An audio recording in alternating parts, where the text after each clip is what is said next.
Let's get going. গদ্যের জনক ও প্রধান পুরুষেরা। বিভিন্ন লেখকের হাতের স্পর্শে বাংলা গদ্য ধীরে ধীরে ধারণ করেছিল নিজের প্রকৃত রূপ। কেউ রচনা করেছিলেন পাঠ্য বই লেখার উপযোগী গদ্য, কেউ গদ্যকে করে তুলেছিলেন যুক্তিতর্কের উপযোগী, কারো হাতে গদ্য হয়ে উঠেছিল গল্পের উপযোগী, কারো হাতে হয়ে উঠেছিল সমালোচনা সাহিত্যের উপযোগী। কিন্তু 19 শতকের প্রথম 2-3 দশক ধরে চলে গদ্যের বিকাশ ও সুস্থিতির কাজ। গদ্যের বিকাশ ও সুস্থিতির কাজ এমন কোনো বড় গদ্যশিল্পী তখন দেখা দেননি যার গদ্যকে বলা যেতে পারে নিঠুল গদ্য। 19 শতকের দ্বিতীয় দশকে আবির্ভাব হন রামমোহন রায় 1772 থেকে 1833। তিনি ছিলেন কৃতিপুরুষ, নতুন কালের মহাপুরুষ। বাংলা গদ্যে তার দানও উল্লেখযোগ্য। রামমোহন সবার আগে গদ্যকে পাঠ্য বইয়ের বৃত্ত থেকে বিস্তৃততর এলাকায় নিয়ে যান। রামমোহন ছিলেন সংস্কারক, তাই তাকে তর্ক বিতর্কে নামতে হয়েছে তার প্রতিপক্ষের সাথে। তিনি বিরোধী পক্ষকে আঘাত করেছেন নানান রচনায়। তার এই আঘাতে দল মেলেছে গদ্য। রামমোহন রচনা করেছিলেন বেশ কয়েকটি বাংলা বই। সেগুলো হচ্ছে বেদান্ত গ্রন্থ, বেদান্তসার, ভট্টাচার্যের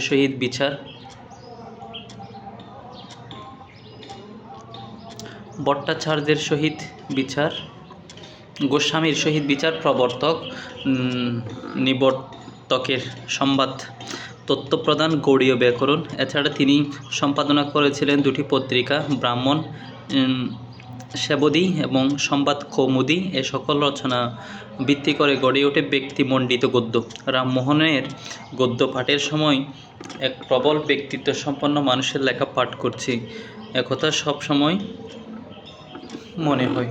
রামমোহনের গদ্য পাঠের সময় এক প্রবল ব্যক্তিত্ব সম্পন্ন মানুষের লেখা পাঠ করছি, একথা সব সময় মনে হয়। ঈশ্বরচন্দ্র গুপ্ত তার গদ্য সম্বন্ধে লিখেছিলেন যে তিনি জলের মতো সহজ গদ্য লেখেন, তবে তার গদ্য বিশেষ সরস নয়। আসলে রামমোহনের গদ্য ঠিক জলের মতো ছিল না। এ গদ্য অনেকটা জটিল, বাক্যগুলো বড় বড়, এলানো ছড়ানো। অনেক সময় তার ভাষা কর্কশ, দাড়িখামা সেমিকোলনেরও অভাব আছে। তবু রামমোহন রায় বাংলা গদ্যের এক প্রধান ব্যক্তি।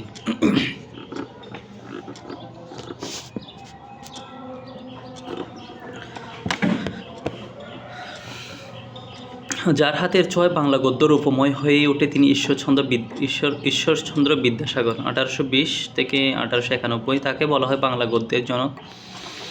বিদ্যাসাগর সর্বকালের শ্রেষ্ঠ বাঙালিদের একজন। তিনি বিদ্যাসাগর, দয়াসাগর, একথা সবাই জানে। এসব কথা যদি স্মৃতিহীন বাঙালি কখনো ভুলেও যায়, তবু তিনি চিরস্মরণীয় হয়ে থাকবেন তার অনুপম গদ্য রচনার জন্যে। আচ্ছা, এসব কথা যদি স্মৃতিহীন বাঙালি কখনো ভুলেও যায়, তবুও তিনি চিরস্মরণীয় হয়ে থাকবেন তার অনুপম গদ্য রচনার জন্যে। তার গদ্য রচনাকে কেউ ভুলে থাকতে পারবে না। আজ আমরা যে গদ্য রচনা করি তার ভিত্তি স্থাপন করেছিলেন বিদ্যাসাগর। তার এ ভিত্তির উপর কত রং বেরঙের প্রাসাদ উঠেছে এবং আরও কত উঠবে, তবু তিনি থাকবেন সবার মূলে। ঈশ্বরচন্দ্র বিদ্যাসাগর জন্মগ্রহণ করেছিলেন 1820 অব্দে মেদিনীপুর জেলার বীরসিংহ গ্রামে। তার পিতার নাম ঠাকুরদাস, মাতার নাম ভগবতী দেবী। বাল্যকালে তিনি দুষ্টু চঞ্চল ছিলেন বড় একরোখা। পরবর্তী জীবনে তিনি হন নির্ভীক এবং ভীষণভাবে একরোখা। তার সম্বন্ধে গল্প আছে। বাল্যকালে তাকে যা বলা হতো তিনি করতেন এবং তিনি করতেন তার উল্টোটি। যদি মা বলতেন পড়ো, তাহলে তিনি পড়া বন্ধ করতেন। তাই তার মা শীতকালে বালক ঈশ্বরচন্দ্রকে বলতেন কিছুতেই স্নান করো না, আর অমনি বালক ঈশ্বর লাফিয়ে পড়তেন জলে। এ বালক পরে হয়ে উঠেছিলেন বাংলার মহত্তম ব্যক্তি। ঈশ্বরচন্দ্র বিদ্যাসাগর বাংলা গদ্যের অস্থির রূপটিকে স্থির করে দিয়েছেন তিনি রচনা করেছেন নানান রকমের বই, লিখেছেন পাঠ্য বই, করেছেন অনুবাদ, রচনা করেছেন নিজের জীবনী শুনিয়েছেন, প্রাচীন কাহিনী লিখেছেন, শোকগাথা, বিদ্রূপ ভরা রচনা। তার সব রচনায় নানা দিক দিয়ে অমূল্য। বিদ্যাসাগরই সবার আগে আবিষ্কার করেন বাংলা গদ্যের ছন্দ। কবিতার যেমন ছন্দ থাকে, তেমনি থাকে গদ্যেরও ছন্দ। একথাটি আমাদের প্রথম দিকের গদ্যশিল্পীরা বুঝতে পারেননি। তাই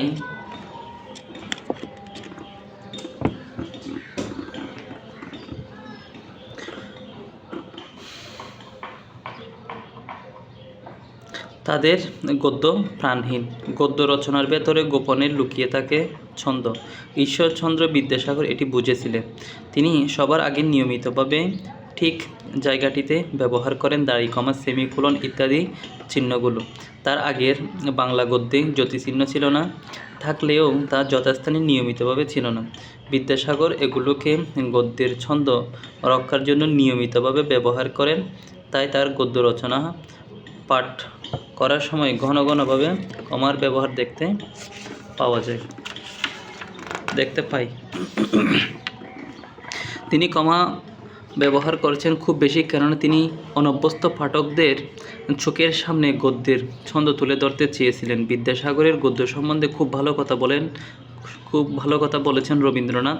তিনি বলেছেন, বিদ্যাসাগর সবার আগে বাংলা গদ্যকে মুক্তি দেন সংস্কৃত দীর্ঘ সমাসের কবল থেকে এবং আবিষ্কার করেন বাংলা শব্দের সঙ্গীত। তিনি বাংলা গদ্যকে গ্রাম্য পণ্ডিত এবং গ্রাম্য বর্বরতা থেকে মুক্ত করে ভদ্র সবার উপযোগী করে তোলেন। বিদ্যাসাগর গদ্যের ছন্দ আবিষ্কার করেছিলেন বলে তার লেখাপড়ার সময় মধুর সঙ্গীত ধ্বনিত হয়।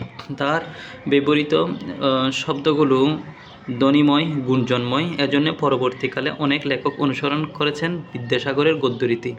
সে গদ্য সুর ছড়ায়, ছবি আঁকে, কল্পনা জগতে নিয়ে যায়। আবার তিনি যখন হালকা বিষয়ে কিছু রচনা করেন তখন তা সরসতায় হয়ে উঠেছে মধুর। বিদ্যাসাগরের সঙ্গীতময় রচনার কিছু অংশ শোনাচ্ছি। এই সেই জনস্থান মধ্যবর্তী প্রস্রবণগিরি। এই সেই জনস্থান মধ্যবর্তী প্রস্রবণগিরি। এই গিরির শিখরদেশ আকাশপথে সতত সঞ্চারমান জলধরমণ্ডলীর যোগে নিরন্তর নিবিড় নীলিমায় অলঙ্কৃত। অদিত্যকা প্রদেশ গণসন্নিবিষ্ট বিবিধ বনপাদপ সমূহে আচ্ছন্ন থাকাতে সতত স্নিগ্ধ শীতল ও রমণীয় পাদদেশে প্রসন্নলীলা গোদাবরী তরঙ্গ বিস্তার করিয়া প্রবল বেগে গমন করিতেছে। এই অংশটুকু নেওয়া হয়েছে বিদ্যাসাগরের সীতার বনবাস থেকে। উচ্চারণ করে পড়লে সঙ্গীতের মতো শোনাবে। বিদ্যাসাগরের অধিকাংশ বইই অনুবাদ। কিছু মৌলিক বইও তিনি লিখেছেন। তার প্রথম বই বেতাল পঞ্চবিংশতি বের হয়েছিল 1847 খ্রিস্টাব্দে। এটি হিন্দি থেকে অনুবাদ। তার দ্বিতীয় বইয়ের নাম বাংলার ইতিহাস, 1849। তিনি রচনা করেছিলেন মার্শম্যানের বই অবলম্বনে। বিদ্যাসাগরের তৃতীয় বইটিও একটি ইংরেজি বই অবলম্বনে লেখা। বইটি হচ্ছে জীবনচরিত। এগুলো ছিল পাঠ্য বই। তিনি আরও কয়েকটি অনুপম পাঠ্য বই লিখেছেন। তার মধ্যে রয়েছে বর্ণপরিচয়, কথামালা। বর্ণপরিচয় বইটিতে আছে একটি ছন্দময় চরণ, জল পড়ে পাতা নড়ে। রবীন্দ্রনাথ তার বাল্যকালে এই চরণটি পাঠ করে অভিভূত হয়েছিলেন। বর্ণপরিচয় একটি বই এবং কথামালা আছে। তো বর্ণপরিচয় বইটিতে একটি ছন্দময় চরণ হচ্ছে জল পড়ে পাতা নড়ে। রবীন্দ্রনাথ তার বাল্যকালে চরণটি পাঠ করে অভিভূত হয়েছিলেন। বালক কবির মনে হয়েছিল তখন যেন তার সকল চেতনায় জল পড়তে এবং পাতা নড়তে লাগলো। এরকম আরও দুটি বই, বোধোদয় আখ্যান মঞ্জুরিতে গল্প বলা হয়েছে সরসভাবে। এর সরসতার তলে লুকিয়ে আছে নীতিকথা। বিদ্যাসাগর অনুবাদ করেছিলেন বিশ্ব সাহিত্যের কয়েকটি অনন্য বই। এসব বই মূল থেকে অনুবাদ করা সহজ কথা নয়। বিদ্যাসাগর অনুবাদ করেছিলেন কালিদাসের বিখ্যাত বই শকুন্তলা, বাল্মীকি ও ভবভূতির কাহিনী চয়ন করে লিখেছিলেন সীতার বনবাস। তিনি শেক্সপিয়ারের কমেডি অফ এরর্স বাংলায় রূপান্তরিত করেছিলেন ভ্রান্তিবিলাস নামে। এই বইগুলোকে শুধু অনুবাদ বললে ঠিক বলা হয় না। তিনি নিজের কালের মতো করে রচনা করেছিলেন এসব কাহিনী। এগুলো বই থেকে জন্ম নেয়া নতুন বই। বিদ্যাসাগরের মৌলিক রচনা হচ্ছে বিধবা বিবাহ প্রচলিত হওয়া উচিত কিনা এতদ বিষয়ক প্রস্তাব। আচ্ছা, বিধবা বিবাহ প্রচলিত হওয়া উচিত কিনা এতদ বিষয়ক প্রস্তাব, এটা একটা বইয়ের নাম। ইয়েস, বিধবা বিবাহ প্রচলিত হওয়া উচিত কিনা এতদ বিষয়ক প্রস্তাব 1855। বহু বিবাহ রহিত হওয়া উচিত কিনা এতদ বিষয়ক বিচার 1855 একই, এটাও একটা বই। অতি অল্প হইল আবার অতি অল্প হইল 1873, আবার অতি অল্প হইল 1873। ব্রজবিলাস 1885। প্রভাবতী সম্ভাষণ 1892। স্বরচিত জীবনচরিত 1891। মৌলিক রচনা বিদ্যাসাগরকে পাওয়া যায় জীবন্তভাবে, তার নিঃশ্বাসের প্রবাহ যেন বোধ করা যায় এগুলোতে। প্রথম 5টি বই তিনি রচনা করেন তার প্রতিপক্ষের লোকদের আক্রমণ করে। প্রথম 5টি। বিদ্যাসাগর জড়িত ছিলেন নানা সংস্কার আন্দোলনে। তিনি বিধবাদের বিবাহ আইনসঙ্গত করার চেষ্টা করেছিলেন এবং রহিত করতে চেয়েছিলেন বহু বিবাহ। তাই তার জুটেছিল অনেক বিরোধী। এদের সাথে তাকে নামতে হয়েছিল নানা তর্কে। বিদ্যাসাগরের 5টি বই তাই তর্কযুদ্ধ। তার তর্ক যুক্তিগুলো শানিত বিদ্রুপ বনা। বিদ্যাসাগরের বিদ্রুপ ছিল রুচিশীল, তাতে বুদ্ধির দ্বার ছিল তিক্কপ। তিনি এগুলো রচনা করেছিলেন ছন্দনামে। তিনি অতি অল্প হইলে আবার অতি অল্প হইলে রচনা করেছিলেন কস্যচিৎ উপযুক্ত বায়ুপুষ্য নামে। আচ্ছা, ছদ্মনামে লিখেছিলেন। আবার অতি অল্প হইল, আবার অতি অল্প হইল, এবং আবার অতি অল্প হইল রচনা করেছিলেন কস্যচিৎ উপযুক্ত বায়ুপুষ্য নামে। প্রভাবতী সম্ভাষণ এবং স্বরচিত জীবনচরিত তার মৌলিক গ্রন্থ। এখানে জীবনের শান্ত গভীর দিকটি প্রকাশিত হয়েছে। প্রভাবতী সম্ভাষণ একটি শোকগাথার ছোট রচনা। এ রচনায় বিদ্যাসাগরের হৃদয়টি অনাবৃত হয়ে দেখা দিয়েছে। বিদ্যাসাগর সারা জীবন মানুষকে ভালোবেসেছিলেন, কিন্তু শেষ জীবনে তিনি মানুষের উপর বিশ্বাস হারিয়ে ফেলেছিলেন। তিনি জীবনের প্রথম থেকে ছিলেন নাস্তিক, কিন্তু বিশ্বাস করতেন মানুষকে। শেষ জীবনের সেই মানুষের উপরেই তার বিশ্বাস ছিল না।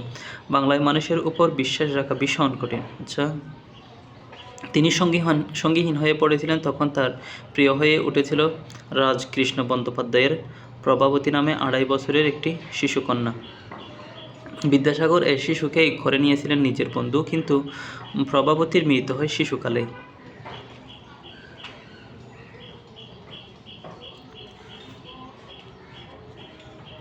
বিদ্যাসাগর শোকে ভেঙে পড়েন। প্রভাবতীকে স্মরণ করে তিনি রচনা করেন বাংলা ভাষার এক অসাধারণ উৎসর্গীত রচনা প্রভাবতী সম্ভাষণ। সে করুণ রচনা থেকে বিদ্যাসাগরের বেদনার একটুখানি তুলে আনি। বৎসে, তোমায় আর অধিক বিরক্ত করিব না, একমাত্র বাসনা ব্যক্ত করিয়া বিরত হই। যদি তুমি পুনরায় নরলোকে আবির্ভূত হও, দোহাই ধর্মের এটি করিও।